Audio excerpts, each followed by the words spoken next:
কিছুদিন ধরে শুধু আমি সামনে কোথাওই ঘুরতে যাচ্ছিলাম। ঘুরতে আর কি চা খেতেই যাচ্ছিলাম। তো এতদিন হয়ে গেছে যাইনি। মানে এটা আমার কাছে এতদিনই আর কি।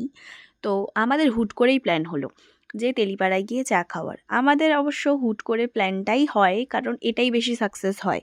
যদি আমরা অনেক দিন ধরে প্ল্যান করি আমাদের ওটা কোনো না কোনো রিজনে ক্যানসেল হবেই। এটা আমার বলে না সবারই বেশিরভাগ এটাই হয় আমার যা মনে হয়। আর আজকে আকাশটা প্রচণ্ড মেঘলা হয়েছিল। আমি ভাবলাম যে গেল আজকে মনে হয় বৃষ্টিতে ভিজবো।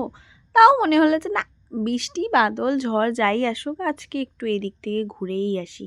আমার সাথে কোনো না কোনো সঙ্গী জুটে যাই কারণ আমার বন্ধুবান্ধব বেশিরভাগ সবাই ঘুরতে ভালোবাসে। হ্যাঁ, কিন্তু আমার মতন এতটা না, কিন্তু যতটুকুন আছে এটাই ওদের জন্য এনাফ। আমি তো বেশিরভাগই ঘুরতে যাওয়ারই এখন ভ্লগ ট্লগ করি। তো এখন আমি যা দেখছি আমাদের এদিকের এখন এত মানুষ আমার ভিডিও টিডিও দেখে, ওরা অবশ্য লাইক টাইক কিছু করে না কারণ ওরা করে শুধু পিএনপিসি।